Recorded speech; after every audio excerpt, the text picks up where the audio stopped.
बर्बरता पूर्वक लाठीचार्ज किया गया है। कई लोगों को डिटेन किया गया है, 200 से ऊपर लोगों को डिटेन किया गया है। उससे ज़्यादा यहाँ पे करीबन 10 से ज़्यादा लोगों का सर फोड़ा गया और करीबन 35 से 36 लोगों को बहुत बुरी तरह से पीटा गया है। हमारी जो लड़ाई है उसे प्राइवेटाइजेशन के खिलाफ है। जो मार्जिनलाइज तबके से स्टूडेंट्स आते हैं, फीस इतनी बढ़ा दी गई है कि वो लोग अफोर्ड नहीं कर सकते पढ़ने का। आज जितना भी लोग है, दलित, पिछड़ा, बहुजन समाज से जो लोग आ रहा है वो उनको क्वेश्चन कर रहा है। इन यूनिवर्सिटी से ही सबसे पहले वो आवाज उठ रहा है। उस आवाज को दबाने का कोशिश इस सरकार के द्वारा इसके माध्यम से किया जाए। दिल्ली पुलिस की ये भारी फोर्स उन छात्रों को रोकने के लिए है जो संसद की ओर मार्च कर रहे हैं, उन छात्रों को रोकने के लिए है जो सस्ती पढ़ाई की मांग कर रहे हैं, उन छात्रों को रोकने के लिए है जो इस सरकार की मनमानी शिक्षा नीतियों का विरोध कर रहे हैं।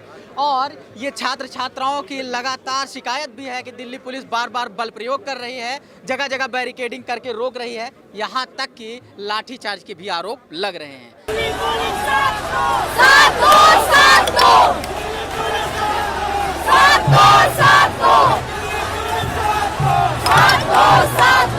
इन छात्र छात्राओं की मांग है कि जो अप्रत्याशित रूप से फीस बढ़ा दी गई है उसे घटाया जाए और जो दलितों, पिछड़ों, माइनॉरिटी और तमाम आर्थिक रूप से गरीब छात्रों के विरोध में तमाम शिक्षा नीतियां लाई जा रही हैं उसको कम से कम वापस लिया जाए।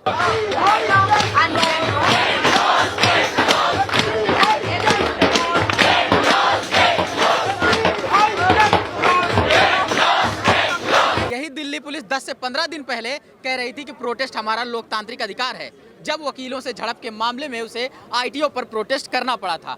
अब उनके लोकतांत्रिक अधिकार और इनके लोकतांत्रिक अधिकार के बीच इतना फर्क क्यों है? वकीलों से पीटे जाने के बाद दिल्ली पुलिस का अगर लोकतांत्रिक अधिकार था प्रोटेस्ट करना, तो छात्रों को सरकार की नीतियों से नाराज होने के बाद प्रोटेस्ट करने का अधिकार क्यों नहीं है? इस तरह से लगभग 3 से 4 बार तितर बितर हो किया जा चुका है। लगातार आप देखते रहे हैं कि किस तरह से जेएनयू से निकले छात्र छात्राओं को पहले वहीं पर बैरिकेडिंग करके रोकने की कोशिश की, जब गेट पर से वो निकले तो उसके बाद आगे लगभग आधे किलोमीटर के अंदर ही 3 जगह बैरिकेडिंग की गई और उन्हें रोका गया। जगह जगह वो नारेबाजी करते रहे।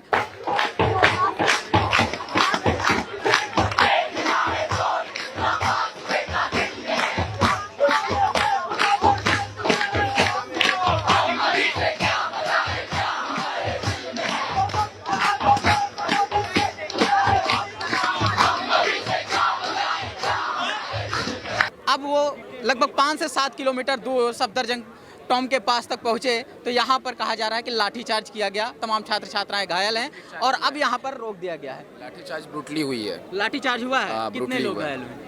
कम से कम 20-25 लोग घायल हुए और बहुत क्रिटिकल है वो। क्यों आपको ऐसा लग रहा है कि कोई ज़रूरत थी इस तरह के बल प्रयोग की? कोई ज़रूरत नहीं थी। हमने पीसफुल प्रोटेस्ट हम शुरू से कर रहे हैं, पीसफुल प्रोटेस्ट, लेकिन ये मोदी सरकार जो है हम पुलिस को आगे करती है हमें पीटने के लिए। हमारी बात तो सुन नहीं रहे हैं। वीसी भागा हुआ रहता है, डीन ऑफ स्टूडेंट हमारा भागा हुआ रहता है, हमारी बात कोई नहीं सुनने के लिए तैयार है। जेएनयू से बाहर करीबन 3,500 लोग आए थे, उन पे बर्बरता पूर्वक लाठीचार्ज किया गया है। कई लोगों को डिटेन किया गया है, 200 से ऊपर लोगों को डिटेन किया गया है। उससे ज़्यादा यहाँ पे करीबन 10 से ज़्यादा लोगों का सर फोड़ा गया और करीबन 35 से 36 लोगों को बहुत बुरी तरह से पीटा गया है। अगर आप उनकी पीठ देखेंगे तो आपको पता चलेगा कितना बुरा मारा गया है। महिला जो साथी हमारी रही है उनके साथ अभद्रता के साथ पीटा गया है। तो जिस तरह से हम देख सकते हैं दिल्ली जो पुलिस है उसने किसी भी तरह का कोई भी मतलब क्या बोला जाए, मेरे पास शब्द नहीं है कि उन पे किसी भी तरह का रहम दिखाया, उनको हर तरह से बुरी तरह से मारा गया है। तो जब आज जेएनयू के बच्चे कॉन्स्टिट्यूशन के 19 जो आर्टिकल है उसका दिया जाने के बाद जो राइट दिया गया है, जब हम उसको एक्सरसाइज करने देखते हैं तो हम देखते हैं कि किस तरह से सरकार पूरी तरह से कॉन्स्टिट्यूशन विरोधी हो गई है। वो न केवल फीस बढ़ा रही, सिस्टमेटिकली एक्सक्लूड कर रही है। तो आप ही बताइए, अगर 59% फैमिलीज के बच्चे शिक्षा में आने से वंचित रह जाएंगे तो क्या ये छात्रवृत्ति नहीं होगा? जेएनयू जो एक हमेशा से सरकार के खिलाफ खड़ा होकर लड़ाई लड़ने का काम किया है, उसको कहीं ना कहीं तोड़ने की कोशिश है। देखिए, न्यू एजुकेशन पॉलिसी एक पॉलिसी है जो हर एक इंस्टीट्यूशन को प्राइवेटाइज करना चाहता है। और प्राइवेटाइजेशन का मतलब क्या है कि जो जिसके पास पैसा है वही आके शिक्षा ले सकता है। तो हमारी जो लड़ाई है उसे प्राइवेटाइजेशन के खिलाफ है। ये जो कुछ चैनल्स हैं जो कुल मिला के भांगड़ा और भारतनाट्यम करते हैं मोदी सरकार के इशारे पर, एक भी अच्छी बात जेएनयू के अंदर आपको नहीं दिखाई पड़ रही है, जिसने इस देश को एक से बढ़कर एक एकेडमिक दिए, हिस्टोरियन दिए, पॉलिटिकल साइंटिस्ट दिए, सोशियोलॉजिस्ट दिए, यहाँ तक कि नोबेल प्राइज़ भी जीता है हाल में।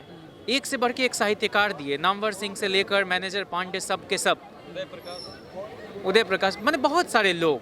रोमिला थापर यहीं की, बिपिन चंद्रा यहीं के, सतीश चंद्रा यहीं के, मृदुला मुखर्जी, आदित्य मुखर्जी, सब लोग यहीं।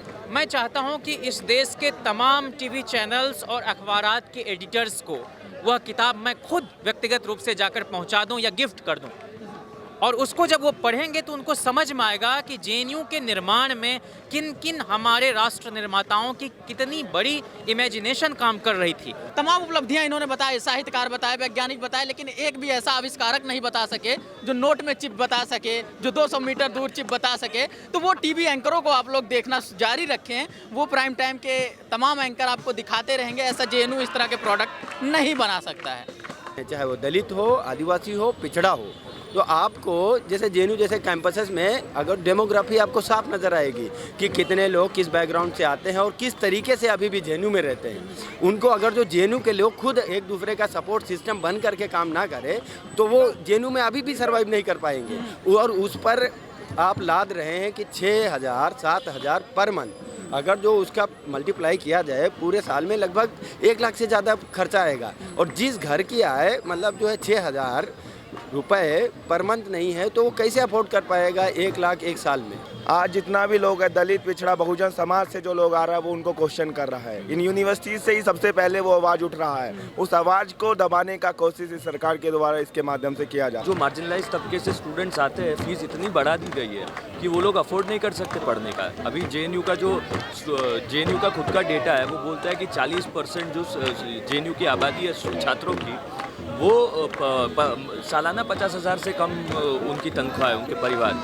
अब ऐसे स्टूडेंट्स जो जेएनयू में आके पढ़ रहे हैं, आगे बढ़ रहे हैं अपना जीवन में। तो ये एक आइडियोलॉजिकल कॉन्स्पिरेसी है। जब बीजेपी बनाया था सेंट्रल गवर्नमेंट और तमाम स्टेट्स में वो सरकार बनाया था, लगातार इस देश का अप्रेस्ड कम्युनिटी पे लगातार अत्याचार बढ़ रहा है। उसका इंस्टीट्यूशन, एजुकेशन इंस्टीट्यूशन में उसको मार रहे हैं, उसको स्कॉलरशिप की नहीं दे रहे हैं, फंड कट रहे हैं।